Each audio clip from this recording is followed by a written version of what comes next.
Hi Freunde, JTail und Greyhound sind jetzt verpartnert und ich wollte wissen, was das bedeutet und habe dem Ganzen mal auf den Zahn gefühlt.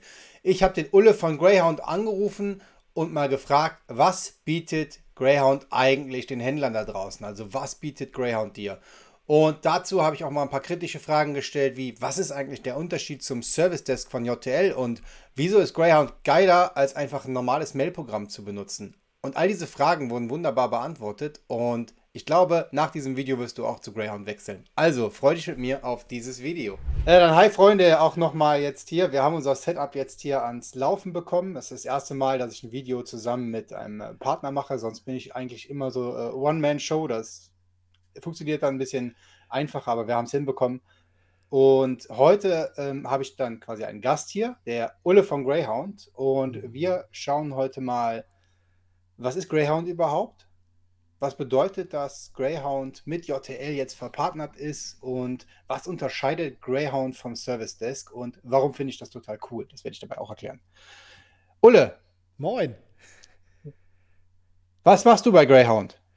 Oh, was mache ich bei Greyhound? Eigentlich so ziemlich alles, außer Arbeiten. Nee, ich bin eigentlich im Marketing und Partnermanagement und ja, kümmere mich aber, seitdem wir zusammenarbeiten, unsere beiden Firmen, sehr stark auch um den Bereich Sales, weil ja doch ja, durch diese Meldung, dass wir jetzt zusammenarbeiten, auch eine Menge Anfragen reinkamen, sodass ich tagsüber ganz viel mit Interessenten und JTL-Kunden telefoniere und ihnen erkläre, was Greyhound ist, was der Unterschied zwischen Greyhound und dem Service Desk ist. Und deswegen haben wir uns überlegt, dass wir heute mal ein kleines Interview machen, damit wir das in die große Runde auch noch mal reingeben, was da eigentlich die Unterschiede sind. Ja, Greyhound gab es ja schon, bevor wir angefangen haben mit dem Service Desk, also bevor wir mit der Entwicklung angefangen haben. Deswegen seid ihr da auch ein ganzes Stück, ich sag mal, sind wir da ein ganzes Stück weiter. Wir sind ja jetzt Partner, dann dürfen wir ja ruhig von Genau. wir sprechen. Da sind wir Genau, jetzt ein richtig. ganzes Stück weiter, weil Greyhound ist jetzt Ja, Teil von JTL. richtig. Und vielleicht fängst du mal ganz entspannt an zu erklären, was ist Greyhound überhaupt? Ja. Also Greyhound ist ein ja, Kommunikationssystem, in dem alle Nachrichten, die Online-Händler von ihren Kunden bekommen, egal ob die per E-Mail kommen, ob die über ein Kontaktformular kommen oder ob sie über Marktplätze kommen, wo die Händler verkaufen, ja, in Greyhound zusammenkommen, in einen zentralen Posteingang, wenn man möchte, den man dann, sage ich mal, seinen Mitarbeiterinnen und Mitarbeitern zur Verfügung stellt, dass die gemeinsam an der Kundenkommunikation arbeiten können, ohne sich dabei ins Gehege zu kommen. Also im Grunde genommen auch das, was ihr mit dem Service Desk oder was wir damals mit dem Service Desk gemacht haben. Und zusätzlich ist es aber so, dass Greyhound auch noch ein integriertes Dokumentenmanagementsystem besitzt oder über ein Dokumentenmanagementsystem verfügt, was Online-Händler auch noch nutzen können, um Eingangsrechnungen, Eingangsdokumente zu archivieren, durch Freigabeläufe laufen zu lassen oder Prozesse laufen zu lassen oder auch ausgehende Dokumente GOBD-konform zu archivieren. Ja, das wäre jetzt meine nächste Frage gewesen. Sind die da, man sagt, revisionssicher gespeichert, ne? Ja, die sind revisionssicher gespeichert und heißt er für den Menschen, der dieses Wort noch nicht kennt, es ist immer die ursprüngliche erste Version im System, wird immer beibehalten und die ist auch unveränderbar und unlöschbar. Und damit erfüllt man quasi die Anforderungen der GOBD-Richtlinien und könnte dann, ich sag mal so, wenn man mit seinem Finanzamt gesprochen hat, auch irgendwann das heilige Papier aus dem Fenster schmeißen. Wenn man die Sachen alle in Greyhound hat. Jetzt hast du sicherlich die Frage schon häufiger gehört. Ich formuliere sie so. Also ich kenne den Service Desk ja, ich weiß auch, was ihr macht, Mhm. aber ich würde gerne klar herausstellen, was ist denn überhaupt der Unterschied zu meinem Mailprogramm? Also ich nutze Outlook, Google Mail, Thunderbird, was auch immer, ne? Da kann ich Kundenanfragen doch genauso mit beantworten, oder? Auf jeden Fall. Also wir haben ja auch ganz viele, die zu uns kommen, die das bis zu dem Zeitpunkt auch machen. Und das ist auch alles fein. Es gibt, sage ich mal, sehr viele Ansätze, wie man sich auch mit einem Outlook, Thunderbird oder was auch immer für einen E-Mail-Client im Kundenservice gut organisieren kann. Aber es wird ab einem bestimmten Grad, wo man mit mehreren Menschen zusammenarbeitet, halt immer, wie soll ich sagen, trickier, ja, weil man muss sich irgendwie abstimmen, man muss Fähnchen setzen, Kennzeichnungen setzen, damit man halt weiß, wer bearbeitet was. Aber das geht alles, ne? Aber ganz, ganz viele Unternehmen, die halt dann am Tag irgendwie 50, 100, 150 oder dann auch mal 500 Kundenanfragen bekommen, die haben nicht nur das Problem, dass sie halt das im Team mit mehreren bearbeiten müssen, unfallfrei, sondern sie haben zusätzlich auch noch die Challenge, je mehr Kundenanfragen kommen, desto mehr kann man auch davon ausgehen, kommen zum Beispiel Standard-E-Mails oder Bestätigungs-E-Mails, Status-Updates-Mails, die irgendwelche Marktplätze schicken, die irgendwelche Payment-Anbieter schicken, die der Shop schickt, die das System schickt, jenes System schickt. Und dann haben wir auch noch sowas wie Spam zwischendrin. Und all das landet in einem normalen Outlook- oder Thunderbird-Posteingang und führt einfach dazu, dass man morgens schon erschlagen ist, bevor man überhaupt angefangen hat zu arbeiten. Unser System liefert nicht nur diesen Aspekt, dass man zusammen unfallfrei an den Mails arbeiten kann oder an den Anfragen arbeiten kann, sondern sortiert im Grunde genommen auch, bevor ein Mensch überhaupt in den Posteingang reinguckt, das Unnötige vom Nötigen weg und belässt nur das im Posteingang, was durch Menschenhand wirklich bearbeitet werden muss. Mhm. Da könnte ich mir dann im Prinzip wieder überlegen, ob es Ähnlichkeiten gibt zwischen dem, was da in der Inbox liegt und mir neue Filter bauen, die das dann wieder verteilen. Richtig, Zukünftig, genau. ne? Genau. Ja, das ist dann so der nächste Step von einem typischen Greyhound-Neu-User. Man hat dann eine Inbox, in der wirklich konzentriert nur das liegt, was man zum Abarbeiten benötigt. Man stellt dann aber fest, dass es zum Beispiel am Tag, keine Ahnung, 17 Mal Anfragen oder 20 Mal Anfragen gibt zum Thema, ich brauche noch mal eine neue, ich möchte meine Rechnung noch mal zugeschickt bekommen. Dann kann man diese Anfragen entsprechend auch vom System erkennen lassen, wenn man weiß, wie die aussehen, sodass die in einem bestimmten Bereich halt angezeigt werden, Rechnungsanfragen zum Beispiel, und könnte dort jetzt zum Beispiel sagen, okay, da setzen wir Mitarbeiter A oder Mitarbeiterin B drauf an, nur die dürfen in dem Bereich gucken und beantworten das, oder ich kann diesen Bereich dann auch der Buchhaltung zum Beispiel zur Verfügung stellen, dass die ganz schnell diese E-Mails abarbeiten kann. Oder die Champions League ist dann hinterher sowas zu automatisieren. Auch das geht dann in einem nächsten, aber fernen Schritt, weil so steigt keiner in das Greyhound-Business ein. So Workflows, oder so Automationsprozesse kommt dann erst, wenn man ein bisschen sattelfest ist in dem System. Aber grundsätzlich, ich sag mal so, wir haben jetzt ja über die letzten Jahre gemeinsam ganz, ganz viele JTL-Kunden, die Greyhound auch nutzen. Und bei denen ist es so, die haben ja in ihren JTL-Vavier-Einstellungen unter den Unternehmenseinstellungen ihren E-Mail-Account hinterlegt. Und dieser E-Mail-Account versendet in der Regel zum Beispiel Rechnungen. Nehmen wir mal das ganz profane Beispiel Rechnungen. Und dort kann man statt dem klassischen E-Mail-Konto auch das Greyhound Gateway hinterlegen, dass die Mails quasi durch unsere Software geschleust werden, bevor sie an den Kunden versendet werden. Was zur Folge hätte, dass eine Rechnung in unserem System als gesendetes Objekt liegt. Und in dieser Rechnung sind ja dann zum Beispiel bestimmte Inhalte, wie eine Auftragsnummer, wie eine Amazon-Bestell-ID und. Und das sind alles Nummern und Inhalte, die unser System im Hintergrund Text erkennt oder Zahlen erkennt und entsprechende Aktionen damit durchführen kann. Und wenn jetzt von so einer klassischen Amazon-Anfrage zum Beispiel die Nachricht kommt, ich möchte noch mal meine Rechnung haben, dann steht in der Amazon-Anfrage immer oben die Amazon-Bestell-ID drin. Und diese Bestell-ID steht normalerweise auch auf der JTL-Rechnung oder auf der Rechnung, die die JTL-Warenwirtschaft verschickt hat. Wenn jetzt unser System weiß, dass diese Rechnung als gesendetes Objekt in unserer Software liegt, kann sie die mit einem Workflow nehmen und kann sie dem Kunden automatisiert nochmal schicken. Aber das ist, wie gesagt, dann die dritte Stufe, wenn man in die Automation geht. Und deswegen ist unsere Software, wenn man sie richtig einsetzt, einfach auch viel, viel mehr als nur ein profaner E-Mail-Client. Es ist eine Workflow- und Informationsplattform. Das heißt, wenn ich anfange mit Greyhound, dann habe ich erstmal im Prinzip ein Mailprogramm, wo ich mit vielen Leuten dran arbeiten kann. Und Richtig. ich kann damit im Prinzip die Arbeit, die anfällt, immer weiter automatisieren. Also mich immer Genau. weiter reinsteigern, dafür zu sorgen, dass mein Posteingang und die Kundenanfragen automatisch beantwortet werden. Das finde ich total cool. Ich habe tatsächlich auch ein Beispiel, wo es mir gerade so geht, weil ich einfach keine Antwort darauf bekomme, wann meine Bestellung ankommt. Das ist so eine große Markise, Lieferzeit unbekannt und ich frage halt einfach dreist jede Woche nach dem Termin. Mir antwortet keiner auf meine Mail, was mache ich? Ich rufe da natürlich Ja, an. So, da sitzt ja, einer am Service total genervt, weil er ständig den gleichen Typen, nämlich mich dran hat, der unbedingt seine Bestellung haben will und der weiß nichts von meiner Mail. ja, So, und den könnte ich doch jetzt Greyhound empfehlen und sagen, hör mal, dann machst du dir für eure Abteilung Service, machst du dir einen Ordner und genau. alles, was zu bestehenden Bestellungen geht, das wird da bitte einsortiert. Richtig. Also das ist tatsächlich nicht nur aus der Sichtweise korrekt, was du sagst, sondern grundsätzlich, wenn man Lust hat, kann man halt unsere Software auch noch an die Telefonanlage anbinden. Das heißt, wenn du den genervten Mitarbeiter mit der Markise anrufst und er würde Greyhound nutzen, er hätte Greyhound angebunden und er hätte die JTL Wavi im Einsatz, ja, dann würde es halt klingeln bei ihm. Unser Greyhound-Client merkt das durch eine Integration zur Telefonanlage, zeigt an, okay, Manuel Pietsch ruft an.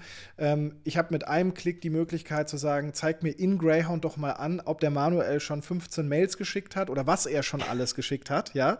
Kann mir das durchlesen, sehe, dass die Stimmung von Manuel entsprechend nicht sehr gut ist in den letzten Mails, die ich hier sehen kann. Und habe aber gleichzeitig den Zugriff dann auch auf die Auftragsdaten aus der JTL-Warenwirtschaft. Das heißt, ich Also du muss gar könntest, Entschuldigung. ja, nee, also du musst gar nicht erst in die JTL-Warenwirtschaft springen, sondern du siehst in unserer Software, wenn Manuel anruft und die Nummer von dir im Kontakt in der JTL-Warenwirtschaft vorhanden ist, siehst du in unserer Software bereits, dass du einen Auftrag hast bei uns. Und kannst halt sofort, ohne dass du in der JTL-Warenwirtschaft nach deiner Bestellung suchst, dem Kunden antworten. Jetzt kann ich mir auch super vorstellen, wenn es um Beschwerdehandling geht, also dass das viel Zeit spart, Auf jeden Fall. weil Also man ich halt meine, den ganzen Kontakt vorher direkt parat hat, ne? genau, also ich wünschte mir das häufig bei der Telekom, wenn man da anruft, dass die Bescheid wissen, was man vorher schon alles geklärt hat. Aber Manuel, wir hatten ja im Vorfeld, glaube ich, gesagt, dass wir auf jeden Fall noch ein paar kleinere Videos hinterher schieben, wo wir das Zusammenspiel zwischen JTL Warenwirtschaft und Greyhound mal zeigen. Ich glaube, dieses Anrufszenario ist was, das sollten wir mitnehmen in eins unserer folgenden Videos, die wir zusammen machen. Ja, kleine Videos sind immer cool, dann Immer. zeigen wir das separat.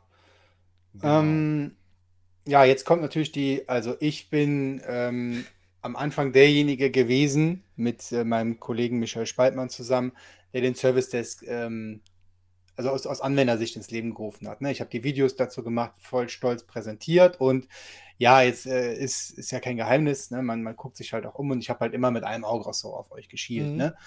Und jetzt würde ich gerne mal ganz offen darüber reden, was unterscheidet Greyhound vom Service Desk. Mhm. So, und da würde ich sagen, vielleicht erzählst du mal und ich erzähle dann, was meine Erfahrungen sind bei Ja. Kunden, die Greyhound nutzen. Kenne ich viele. Und ich kenne auch viele, welche natürlich den Service Desk nutzen und ja, wo da eine Abgrenzung ist. Also wo ich Mhm. klar sagen kann, okay, da ist das besser als das. Ja, also ich habe ja jetzt in den letzten Wochen auch immer mal wieder mit JTL-Kunden gesprochen, die den Service Desk im Einsatz haben und die jetzt durch Greyhound erfahren haben, dass es auch noch eine alternative Lösung gäbe und wollten halt auch wissen, was die Unterschiede sind. Und ich muss ganz ehrlich sagen, da bist du mir meilenweit voraus. Du kennst den Service Desk in- und auswendig. Ne? Ich kenne ihn tatsächlich auch nur aus deinen Videos und was auf jeden Fall in unserer Software halt, sage ich mal, elementar ist, ist, dass du so viele E-Mail-Adressen, wie dein Unternehmen hat, abrufen kannst. Also es gibt ja Online-Händler, die haben zum Beispiel mehrere Online-Shops. Die haben nicht nur den einen Namen-Shop, sondern die haben auch noch einen zweiten Brand-Shop und noch einen dritten und einen vierten. Und all das kannst du in Greyhound halt zusammenführen an E-Mail-Adressen, die du da draußen im Umlauf hast. Und ich meine, ich habe mal gehört, dass der Service Desk auch für andere Sachen eingesetzt wurde, als nur die normale E-Mail-Beantwortung oder die Beantwortung von Kundenanfragen. Habe ich zumindest mal von einem Kunden gehört, dass er es anders genutzt hat. So eher als Projektmanagement. Und bei uns ist es halt so, du hast ja nicht nur E-Mail drin, sondern du hast ja alle möglichen Kanäle drin. Also sprich, du hast die Telefonanbindung, haben wir gerade schon gesagt, du hast die Anbindung ans Dokumentenmanagement, du hast für Dinosaurier Saurier unter uns sogar noch eine Faxanbindung, die super cool ist, weil sie Faxe halt digitalisiert und durchsuchbar macht und damit halt auch routbar macht durch Workflows. Und du hast seit letzten Sommer in unserer Version die Möglichkeit, zum Beispiel auch dein Chat-Widget, was du in deinem JTL-Shop drin hast, entsprechend die Chat-Nachrichten direkt in unserer Oberfläche zu beantworten. Oder du kannst WhatsApp-Nachrichten beantworten, wenn du zusätzlich noch über einen WhatsApp-Provider halt die Nachrichten in unser System routen lässt. So, und ich glaube, das kann der Service Desk nicht, oder? Geil, also das würde ich gerne mal in einem Video abfilmen. Also Ja, das machen wir. das mit dem Chat nochmal in einem einzelnen Video, das wird, glaube ich, jeden interessieren. Dann gehe ich mal Ja, in den Shop und schreibe mit dir über den Chat, dann zeigen wir ja, das mal. das kriegen wir hin. Ähm, ja, das ist schon eine ganze Menge. Also warum, also meine Erfahrung, muss mir überlegen, wie ich sage, meine Erfahrung war bei Kunden, die vom Service Desk zu Greyhound gewechselt sind. Andersrum kenne ich es nicht tatsächlich, Mhm. dass man von Greyhound zum Service Desk gewechselt ist. Wer Kunde bei euch ist, der kommt nicht mehr zum Service Desk. Warum? Weil Greyhound mitskaliert. Also wir haben Genau. eine große Hürde, die der Service Desk nicht gemeistert hat. Und zwar speichern wir ja alle den gesamten Schriftverkehr, alle Daten, also Bilder und Co., Ja. alles in der Datenbank. So, und da ist man schnell, ist das Postfach schnell voll, auch viel Schrott wahrscheinlich dabei, ne, den man dann einfach wegarchiviert mit irgendeinem Ja. Label. Und man kommt halt in die 10 Gigabyte Limitierung vom SQL Server Express. Das heißt, kleine Mhm. Unternehmen, die mit dem Service Desk anfangen, stehen oft an dem Punkt, wo sie sagen, okay, jetzt muss ich mir tatsächlich die teure SQL Server Lizenz kaufen. Ähm, Da kann ich auch direkt zu Greyhound wechseln. Da Ja. habe ich etwas, wo ich in 10, 20 Jahren noch mit Mhm. skalieren kann und mir eben nicht meine Datenbank immer größer wird. Ein weiteres Problem sind halt die Backup-Zeiten. Also wenn du ein Mhm. Backup erstellst von deiner Datenbank, die werden halt immer komplett mitgesichert. Mhm. Und in der Warenwirtschaft machst du halt ja mindestens einmal nachts ein Backup und das dauert entsprechend länger. So, ich bin halt auch bei Kunden gewesen, die ein Update machen. Ähm, also natürlich machen Kunden Updates, die so groß sind, dass ein Update halt nur nachts laufen kann. Das Ja. heißt, wir haben um 22 Uhr angefangen, die Clients runterzufahren und haben dann das Update angefangen. Und da hätte ich mir tatsächlich gewünscht, die würden Greyhound nutzen, weil ich habe dann um 1 Uhr nachts angefangen, da das Update durchzuziehen und in Schichten quasi das gemacht. Ja. Habe ich gemacht, um mal die Erfahrung zu sammeln. Ne? War nicht cool, wenn das so lange dauert mit dem Backup. Ne? Deswegen, das ist ein großer Mehrwert, wenn man dann Greyhound nutzt. Man hat die Daten eben alle schön sicher bei euch gespeichert und nicht bei uns in der Datenbank mit drin. Ja, also da habe ich tatsächlich auch eine Sache gehört, aber die kannst du wahrscheinlich auch am Ende des Tages besser beurteilen als ich. Wobei der Kunde, der es halt berichtet hat, arbeitet wohl mit 7, 8 Usern in der Warenwirtschaft, wovon dann halt auch einige in dem Service Desk Modul arbeiten. Und gerade in Zeiten, wo es dann, sage ich mal, doch ein bisschen heftiger zugeht, das war ein Kunde, der ein starkes Saison, also ein richtig starkes Saisongeschäft hat. Der hat halt berichtet, dass es dann auf jeden Fall halt das Abarbeiten von Kundenanfragen, wenn man mit mehreren Leuten das macht, einfach auch einen Einfluss hat auf die gesamte Warenwirtschaftsperformance. Wenn jetzt zum Beispiel zu wenig Hardware vorhanden ist oder zu geringe Hardwareleistung. Die haben also massiv skalieren müssen mit Hardware. Weiß ich nicht, ist das generell so oder hat das tatsächlich damit zu tun, dass halt alles über die gleiche Datenbank gemacht wird? Ja, und es hat also zwei Gründe, könnte ich mir vorstellen. Das eine ist halt, dass die Binärdaten, also Bilder und Co., Mhm. die werden bei uns alle in einer Tabelle gespeichert. Das heißt, wenn Ja, du an anderer Stelle auf Binärdaten zugreifst, muss der SQL-Server quasi immer über diese Tabelle gehen. ja, okay. Mhm. Ähm, Das Arbeiten auf der Datenbank und Abrufen von Daten kostet den Server natürlich Energie. Jetzt ist natürlich Mhm. das immer mit Hardware zu erschlagen, ne?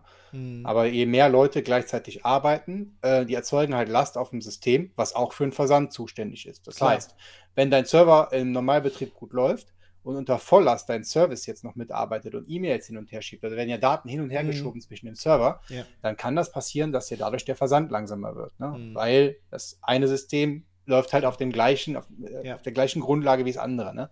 Ja. Ja, das sind physikalische Grenzen ganz einfach, ne? Die fallen Mhm. natürlich weg, wenn ich die Mails nicht in der Wavi bearbeite, sondern woanders. Ja. Ja, perfekt. Also, wie gesagt, kann jeder mal testen. Was wir hier an der Stelle vielleicht tatsächlich schon verraten und droppen dürfen, ist, dass es sogar ein Umzugstool gibt, was wir zusammen entwickelt haben, sodass, wenn Leute aus dem Service Desk wechseln wollen zu uns, auch nur um es mal auszuprobieren, kann man auch ganz klar sagen, gibt es halt ein Migrationstool, wo die Daten, also die bereits bearbeiteten E-Mail-Tickets aus dem Service Desk zu Greyhound umgezogen werden können. Da machen wir auf jeden Fall ein Video zu. Wie Da machen wechsle wir ein ich Video ganz dazu. flott zu Greyhound? Genau. Da müssen wir die Fragen nämlich nicht mehr ständig beantworten, sondern können dann einfach auf das Video verweisen. Genau, richtig. Was wollte ich noch erzählen? Ja, genau. Kriege ich regelmäßig Mails von eurem System automatisiert. Ich habe einen Kunden, den habe ich begleitet. Pilotkunde hat die 1.10 und die 1.11, also die aktuellsten Versionen immer im Einsatz. Fahr dann dahin, installiere die da, ne, und guck, wie die sich anfühlt vor Ja. Ort, weil du lebst eine Software nur, wenn du dem Anwender über die Schulter guckst. Ne? Ja, ja. Und mir ist halt ganz wichtig, alles mitzubekommen, was da abgeht. So. Und die machen halt Tickets über unser Ticketsystem auf. Ja. Und das geht so ein bisschen damit vorbei. Ich müsste jetzt jeden Tag reingucken, was hat der für Tickets aufgemacht. Ne? Und der hat das so eingerichtet, dass jetzt, wenn eine Antwort von JTL kommt oder er an JTL schreibt, also die Kommunikation, die wird an meine Mailadresse automatisch weitergeleitet. Das heißt, er muss sich gar nicht mehr darum kümmern, dass ich mitbekomme, was bei denen abgeht. So. Und ich sehe dann immer so, okay, Feature-Idee, Feature-Idee, Feature-Idee oder, oh, da ist ein Bug in der Version, alles klar, da gucken wir, dass wir da jetzt Gas geben und kann das so ein bisschen verfolgen, ne? Total cool. Da war ich da mit dem Servicepartner und dann habe ich da sowas erklärt, würde das gerne mitbekommen. Und sagte, ja, nimm doch Greyhound, ne? Da können wir hier 2 Klicks so eine Regel einstellen und dann bekommst du die Mails. Ja, richtig, Das haben die genau. auch direkt wegautomatisiert. Das war bei denen so drin, einfach so eine Anforderung gar nicht manuell zu lösen, sondern direkt zu automatisieren. Ja, ja. Also ist definitiv praktisch. Das Regelwerk ist eins der mächtigsten Features in unserer Software. Selbst da können wir noch mal ein eigenes Video zu machen, weil du halt so viele Standards, die da draußen halt ja immer, wie soll ich sagen, programmiert werden müssen, kannst du halt in unserem Regeleditor zusammenklicken und zusammenschieben. Und das ist, wie gesagt, ein echt cooles Feature, womit man sich eine Menge Arbeit sparen kann.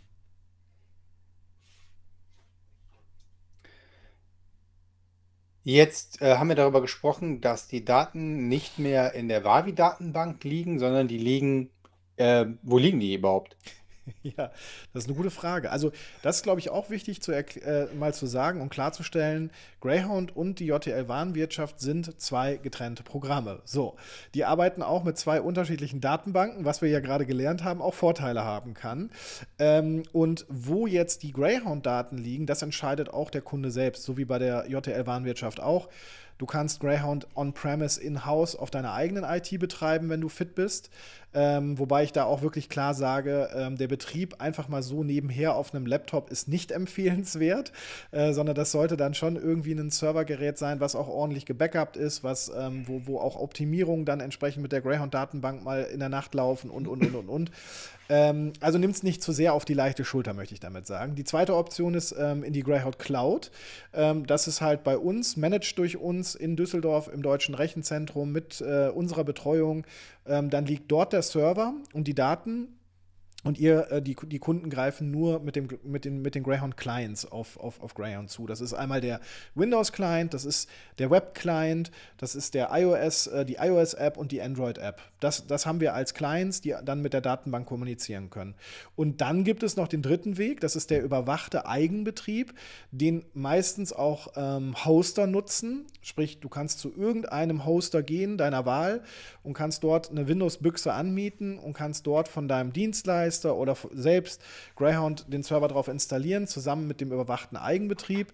Das ist eine Technik, die wir für unser Hosting quasi entwickelt haben, was die Greyhound-Dienste auf einer externen Servermaschine perfekt überwacht, was Lizenzaktualisierung automatisch durchführt, was Wartungen automatisch nachts anschiebt und, was einfach dir als Admin die Arbeit abnimmt, dass du immer per RDP auf den Server musst, um irgendwas zu machen. Ne? Wie bei so einer klassischen Serverinstanz. Und genau, diese 3 Modi gibt's und dementsprechend kann der Kunde einfach aussuchen, wo er es haben möchte. Es ist so kurz erwähnt, dass die Daten in Deutschland gehostet werden. Wenn man das bei euch macht, das finde ich, sollte man nochmal unterstreichen, weil damit unterliegst du dem europäischen Datenschutz. Richtig, richtig. Das ist auch, erwähne ich gerne nochmal, wenn du das so lobend hervorhebst. Wir sind nicht in der AWS Cloud, wir sind nicht in der Azure Cloud, Wir haben selbst einen Rechenzentrumsbetrieb mit eigenen Menschen, den wir verantworten, und haben eigene Hardware dort stehen, die wir auch skalieren. Also quasi, ne, wir stecken Server nach ins Rack, wenn weitere Ressourcen benötigt werden. Und das ist nicht einfach zugekaufter On-Demand-Storage, den wir da irgendwo in der Cloud oder so bei AWS zubuchen. Mhm. Das heißt, ihr habt die volle Kontrolle und Ja, Verantwortung über genau, die genau. Kundendaten. Das Ja. ist cool. Und wie ist das mit Backups? Also wenn meine Wavi abschmiert und ich habe den Ja, SQL-Server lokal, muss ich mich halt selber auch um Backups kümmern. Das ist ja. wahrscheinlich auch so, wenn ich euer System bei mir verantworte, ne? Genau, also ich sag mal so, kein Backup, kein Mitleid, ne, ist unsere Devise hier. Äh, und ja, du musst, wenn du es selbst betreibst, musst du es auf jeden Fall selbst managen, deine Backups. Wenn du bei uns in der Greyhound Cloud bist, sind die Backups natürlich vorhanden. Ich glaube, wir haben für jeden Account sind immer 3 Backups vorgehalten, auf die der Kunde zurückgreifen kann, die dann aber nochmal in unserem Rechenzentrumsbereich in unterschiedlichen Brandschutzzonen doppelt vorgehalten werden. Also da brauchst du dir gar keine Sorgen machen und du kannst über den Kundenaccount bei uns entsprechend sagen, spiel das Backup jetzt wieder ein. Oder lad das Backup runter. Das ist auch übrigens ein interessanter Weg, weil es durchaus Kunden gibt, die ab einer bestimmten Größe im Hosting bei uns, also wir bieten ja 10 Gigabyte zum Einstieg, dann 20 Gigabyte, 50 Gigabyte, 100 Gigabyte, 200, 500 und 1 Terabyte an. Und ab einer bestimmten Größe, weil wir halt ein Application-Hosting betreiben, wird es halt dann irgendwie auch viel teurer als im Vergleich dazu, wenn du es selbst betreibst. Und dafür, wenn man den Umzug machen möchte, dann lädt man sich im Kundencenter das gesamte Backup runter und dieses Backup spielt man dann in seiner eigenen Instanz wieder ein und geht wieder live. Also das heißt, das ist eigentlich total easy. Man kann sogar zwischen den verschiedenen Betriebsarten hin und her wechseln, ohne dass man jedes Mal irgendwie 3 Tage Off-Time hat oder Downtime hat. Jetzt bist du sprachlos, ich weiß. Das ist ein sehr entspanntes Gefühl zu wissen, ich könnte jederzeit in mein lokales Hosting gehen. Also ich könnte es Ja, jederzeit selber hosten, ohne ja, da jetzt irgendwo um Daten betteln zu müssen, dass ich die ja. bekomme. Das sind ja auch meine Daten, ne? Also, Ja, genau. jo, wenn wir jetzt die ganzen coolen Videos abgedreht haben und alle sind jetzt total angefixt und wollen unbedingt Greyhound ausprobieren. Was mache ich denn dann jetzt? Ich bin Händler. Ich habe jetzt hier mein Google Mail und finde die Idee total toll, mit mehreren Leuten auf den Mails zu arbeiten und meine Arbeit wegzuautomatisieren. Ich meine, wer nicht? Oder ich möchte vom Service Desk wechseln und jetzt einfach mal Greyhound ausprobieren. Wo muss ich da anrufen? Auf welche Webseite gehe ich? Schreibe ich dir eine E-Mail? Ja, also grundsätzlich anrufen bei uns kannst du jederzeit, aber ich glaube, erstmal wollen viele natürlich irgendwie auch selbst mal schauen, was da so abgeht. Ich würde dazu jetzt einfach mal meinen Bildschirm kurz einspielen, damit ich den Usern einfach zeigen kann, wo sie bei uns auf der Website was finden. Geht ganz schnell. So, hier sieht man jetzt, wenn man oben auf der Webseite greyhound-software.com einfach mal auf kostenlos testen klickt. Dann kommt man als nächstes in unseren Produktkonfigurator. Genauso gut kann man aber auch hier auf Demo vereinbaren klicken. Das ist auch eine ganz coole Sache. Da kann man dann entsprechend sich in einer ja, Live-Session Greyhound mal zeigen lassen. Anschließend gibt es noch eine Frage-Antworten-Runde, so dass man im Grunde genommen halt wirklich alles entsprechend für sich und seine Bedürfnisse im Bezug auf unser Produkt irgendwie zeigen lassen kann. Genau, einfach auf Termin buchen, Termin auswählen und schon geht es ab. Ja, das mit der 30 Minuten Live-Demo ist ja voll cool. Ja, also 30 Minuten steht da. Ich glaube, das müssen wir auch irgendwann mal ändern, weil man halt merkt, dass dort tatsächlich dann auch viele Fragen gestellt werden, sodass es meistens auf die 45, 60 Minuten hinausgeht. Aber es ist ja auch genug Zeit da und die Zeit nehmen wir uns auch, weil ich sag mal so, unsere Software ist wie eine Warenwirtschaft, wie die JTL, Wavi jetzt nicht mal eben kurz in 30 Minuten aufgesetzt und erklärt. Klar, die Grundfunktion können wir schnell abhandeln, aber ich sag mal so, wenn man mit dieser Software Software einfach auch Prozesse effizienter machen möchte, um damit Geld einzusparen, dann muss man einfach auch ein bisschen tiefer gehen. Und genau das können wir auch in diesen Live-Sessions mit unseren Leuten. Das machen auch nicht, sage ich mal, irgendwelche Praktikanten bei uns, sondern das machen tatsächlich, wie bei euch. Manuel hat ja auch mega Experience, was die JTL Wavi angeht. Bei uns sind es halt im Prinzip, entweder bin ich es oder es ist Sabrina, es ist Sascha, es ist Jörn, Hauke, Apps, das sind unsere Leute aus dem Support, die alle in irgendeiner Art und Weise schon E-Commerce Luft eingeatmet haben, als sie auf die Welt gekommen sind. Und dementsprechend ist man da als Interessent super aufgehoben und super betreut. Ist ein bisschen verwirrend, weil wir zwei Manuel haben und die beide, ich behaupte jetzt mal, für mich richtig viel Ahnung von der Wavi haben Ja, und beide ständig vor der Kamera stehen und das richtig, erzählen. richtig. Das ist also, wir haben den Manuel, der macht halt diese Einsteigerschulungen und den Manuel, das bin ich, der auf YouTube das Ganze auf einer entspannten Flughöhe erzählt. Genau. Ich So. glaube, es gibt einen Unterschied zwischen den beiden Manuels. Das ist zumindest das, was ich gesehen habe, ist, den einen Manuel, der hier bei YouTube mit mir gerade in seinem Studio zu Gast ist, den sieht man auch wirklich sehr häufig mit seinem Gesicht, währenddessen der andere, glaube ich, eher seinen Bildschirm präsentiert. Oder ist das in den Sessions teilweise unterschiedlich? Ich war nur in einem Einsteiger-Webinar mal dabei.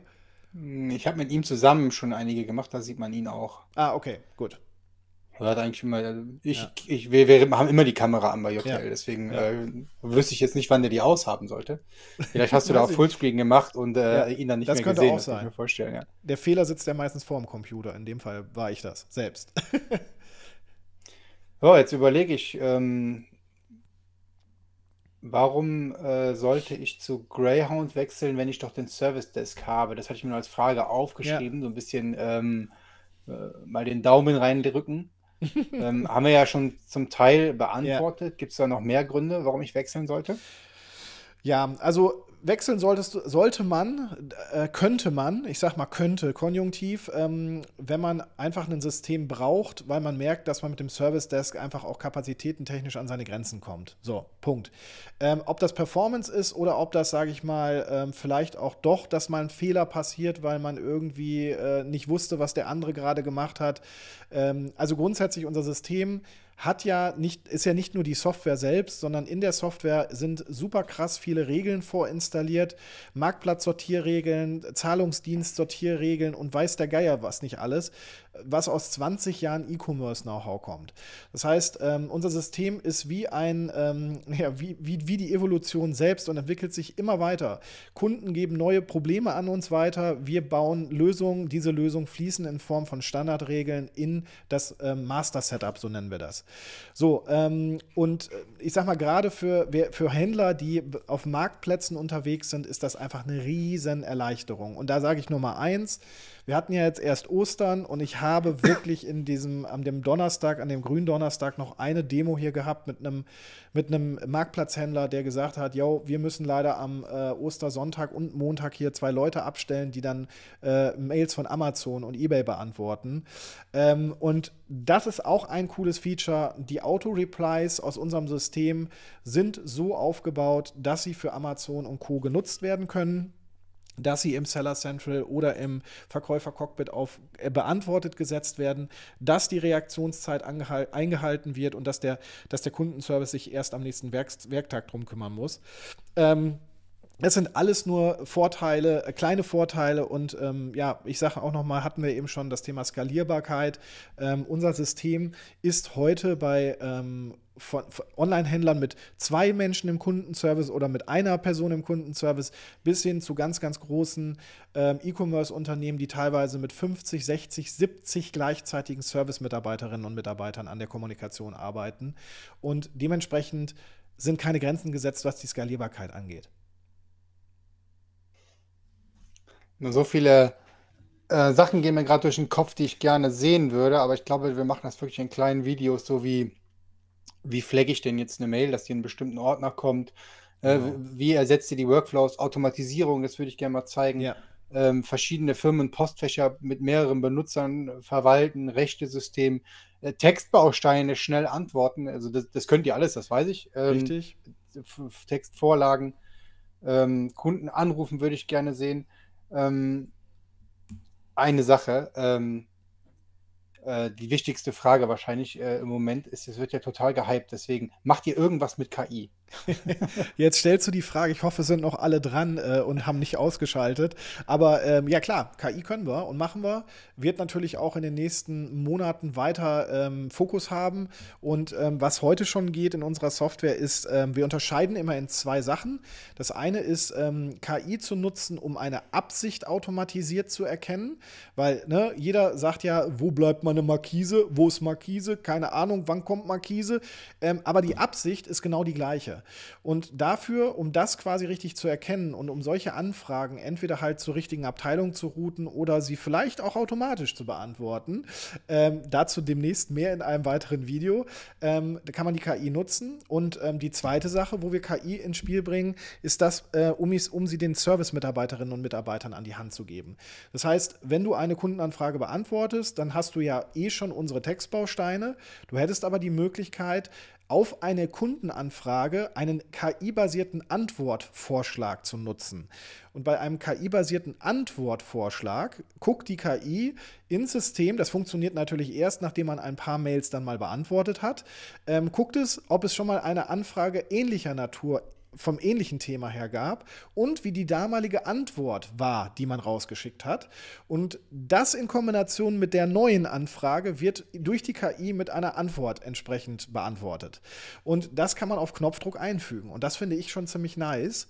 Und als kleinen Ausblick, vielleicht für den Sommer diesen Jahres wird es dann noch auch möglich sein, da sind wir zumindest gerade dran, dass in dieser Auto-Antwort oder in diesem Auto-Antwort-Vorschlag dann sogar noch auftragsbasierte Informationen aus der Warenwirtschaft drin sind.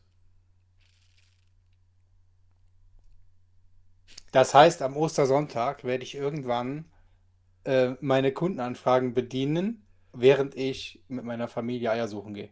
Ja, das kannst du heute schon. Bloß heute kommen die normalen, also wenn du Greyhound im Einsatz hast, kannst du das machen. Aber heute kommen halt normale Antworten, die halt nicht dynamisch sind, sondern die sind halt statisch, die sind vorgeskriptet. Und die dynamischen, durch KI generierten, wird es halt interessant, wenn du auf eine Kundenanfrage die reinkommt am Ostersonntag, verdammte Axt, ich habe das letzte Woche bezahlt, wo bleibt meine Bestellung?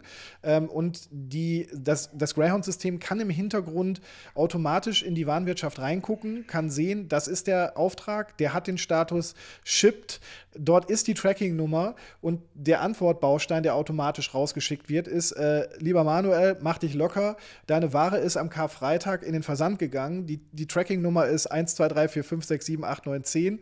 Wir wünschen dir frohe Ostern. So, wenn das passiert, dann wirst du erleben, dann macht es auch dreimal mehr Spaß, mit der Familie Eier zu suchen. Und da sind wir, wie gesagt, Ja, gerade dran. und die KI bleibt immer freundlich. Und die Ja, KI das bleibt heißt immer also, selbst wenn freundlich. der Manuel 20 Mal anruft oder schreibt wegen der Markise, die hat Ja, immer noch Verständnis. ja. Wobei du kannst die KI auch beeinflussen, dass sie nicht so freundlich ist. Habe ich auch schon gemacht. Es kommt immer darauf an, was du der KI für einen Prompt mitgibst. Die kann auch sehr unfreundlich antworten. Das kann je nach Unternehmen sinnvoll sein, keine Ahnung. Ja, so sieht's aus. Also ich habe tatsächlich keine Fragen mehr. Ich denke, das reicht auch für den ersten Einblick. Jetzt folgen erstmal ganz viele Videos. Vielleicht ein Ausblick in die Zukunft. Ja. Kann ich ja auch was erzählen. Ne? Also was haben wir da noch vor? Ähm, Wir werden natürlich jetzt, wo wir verpartnert sind, die Anbindung zwischen Greyhound und JTL Wavi immer näher bringen, immer, wo es Sinn macht, Features einbauen, querverlinken zwischen der Software und dafür sorgen, dass sich das wirklich ja, wie eine Welt anfühlt, in Ja. der ich da arbeite. Also das, was heute schon gut funktioniert mit Greyhound, wird irgendwann spitzenmäßig funktionieren. Das ist unser Ziel, dass es sich wirklich so anfühlt, als wenn die Hand in Hand mit der Wavi auf dem Rechner läuft. Ja, genau. So sieht's aus. Und ich glaube umgekehrt, das, was jetzt heute vielleicht in der JTL zwar gut funktioniert, aber vielleicht an der einen oder anderen Stelle halt dafür sorgt, dass es mal holpert oder so, weil halt so viel Last auf der Datenbank ist, das wiederum in unsere Software rüberzuholen, damit einfach beide Systeme perfekt rund laufen und aber super miteinander verzahnt sind, sodass der Mensch, der die beiden Systeme zum Arbeiten braucht, einfach keinen Stress mehr hat. Also ich habe ja jetzt schon deutlich weniger Stress, wenn ich das mache. Also das mit der Datenbank, das ist ja heute schon alles, ne?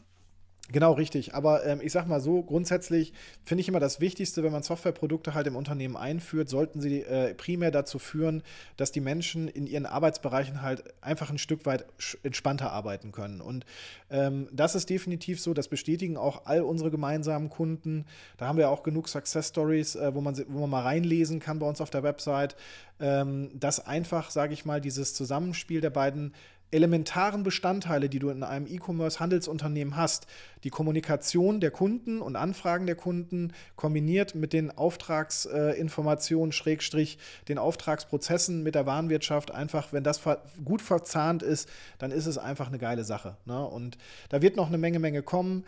Da freue ich mich auch. Dieses Jahr wird auf jeden Fall ein cooles Jahr und da können alle gespannt sein da draußen.